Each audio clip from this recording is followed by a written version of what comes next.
Estas cremvase azantes.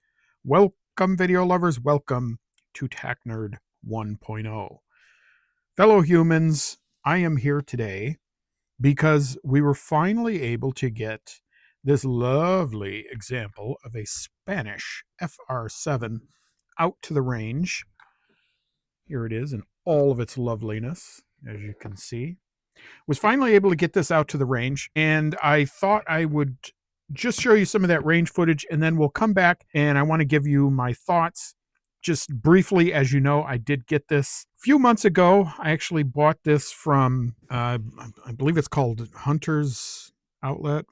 Hunter's Lodge is what it's called. I had a terrible time actually getting the firearm after I ordered it. That is a story for another time, but I finally did get it and did a little restoration work on it. It's looking great, works great, as you will see. And just so you know, I reloaded the ammunition for it myself because there is some question here as to whether these weapons can handle full-powered 308 Winchester. Spoiler warning, you probably shouldn't be using that in there. Now, I know in my other video, which I will link here, there was a early article showing that these weapons could do that. When the FR-7 and FR-8s first came into the country, there was, I think it was a Guns and Ammo article that showed that they tested them and they were fine. If it were me, and it is me because I have one of these, I'm just going to stick to what they were made for. And so basically what I did is I found a loading that was pretty close to what the original 7.62 NATO was that they used in these. It's a 125 grain pill, and I didn't have my chronograph out there. That'll be for another time we test these things. I can't tell you on here anything about the load and how it's made or what powder measures and such, but let's not belabor the point. I want to show you the footage, and then we'll come back here and we'll talk about what I thought of the performance of the rifle. All right, folks, let's see that beautiful beam. This is the Spanish FR-7. We're shooting some reloads. These are pretty weak reloads to make sure we fit within the requirements of this rifle. And we are shooting at nothing because I don't have any targets to shoot at, so we're just shooting at the berm. That's about it. And there's 5 in there. We're going to see if this works. This is my first time shooting it.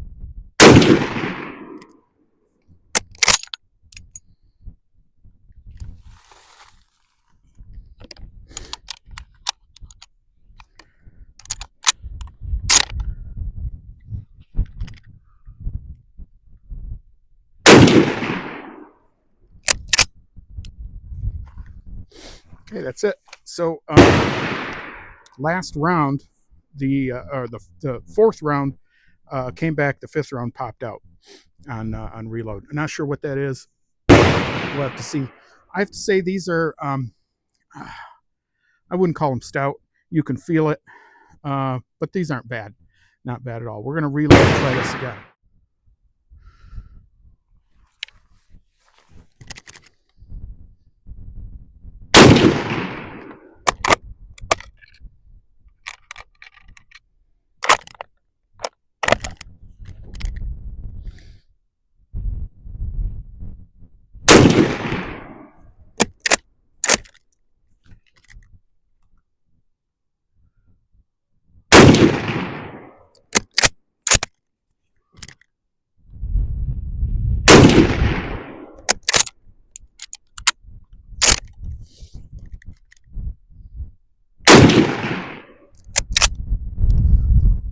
Okay, so that is definitely an issue. I don't know what that is. If you guys have ever shot one of these or something similar to it, let me know if that is an issue. On the 4th round back, the 5th round tends to want to pop out.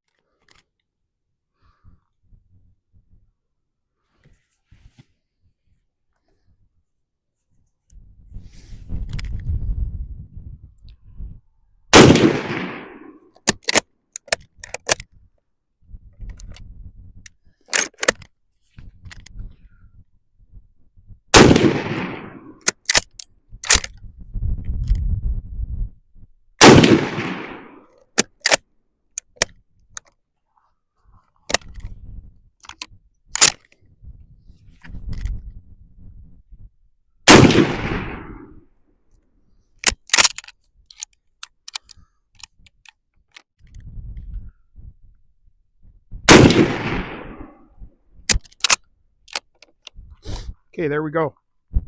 Same issue again. Last round wanting to pop out. We'll have to check on that and see what that is. But other than that, not too many issues. Little bit of business work in the action, but we'll get that down. Hopefully, when I can get out here again, we'll test this for accuracy and see how this goes. But yeah, I think nice shooting rifle. Folks, we are back. Did shoot actually fairly well. And I wasn't shooting it at a target at that point. I didn't have one set up. It was at the end of the day. I apologize for that. When I am able to get out again after frigid winter has left us, I can get out there, chronograph the load that I created for this, as well as test accuracy. As far as shooting goes, though, great. It did wonderful. The only problem that we had is that upon ejection of the 4th round, obviously this is a 5-round internal magazine, the 5th round would pop, the 5th round, which was a live round, would also pop out. So I'm not sure what that is. I did ask around, and I have been told that maybe that is the spring mechanisms, the magazine spring. Might try to look around to find a new one and see if that would solve the problem. I'm not really sure, as I said, if that would or not. If any of you have any thoughts, if there's any, now these are based on a Spanish Mauser, so if any of you out there are Spanish Mauser specialists, by all means chime in and let me know what you think might be going on here.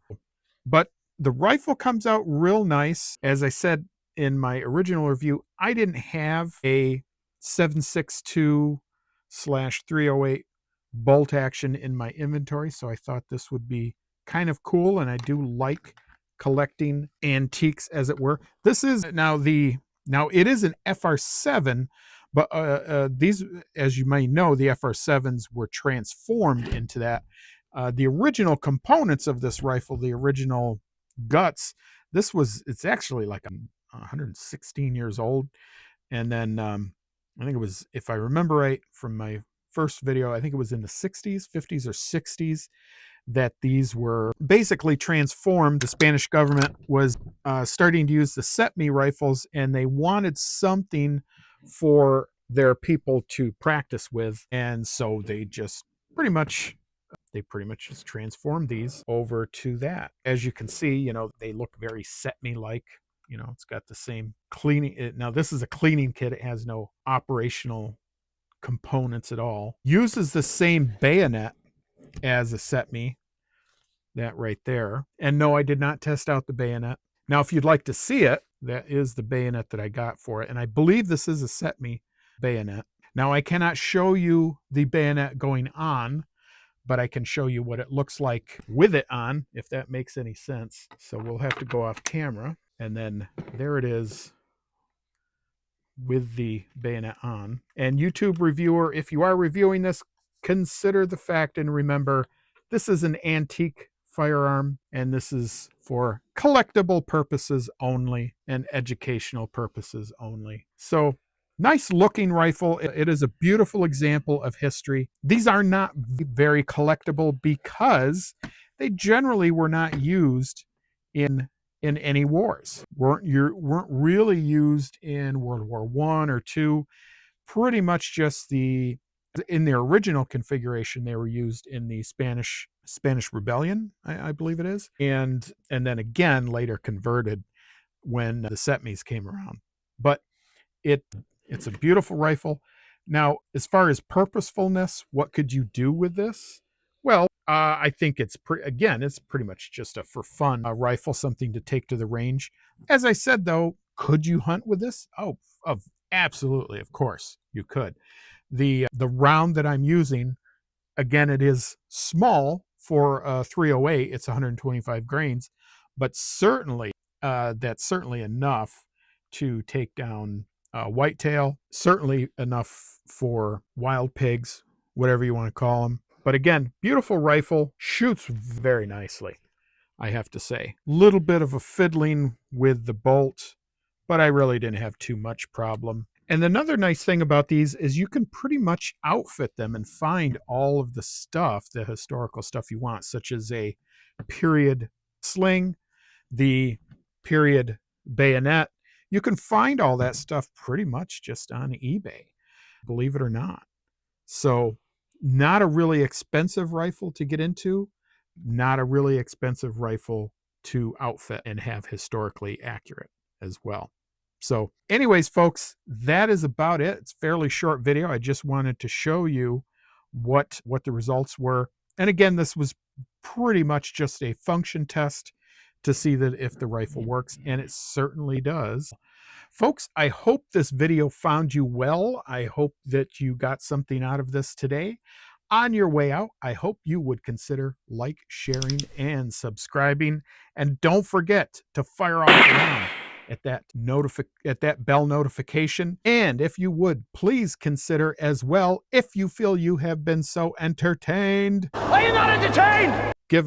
Drop us a super thanks along the way. And if you would consider joining as a member, we'll be starting in the spring our membership drive and all of our membership benefits. We're going to be doing some exclusive videos for members, as well as some merch as well. Going to be starting the main focus of this channel, which has always been to prepare you for the coming apocalypse, whatever that may be. So keep in mind, this has been Tack Nerd, your friend in the apocalypse, and I am out of here.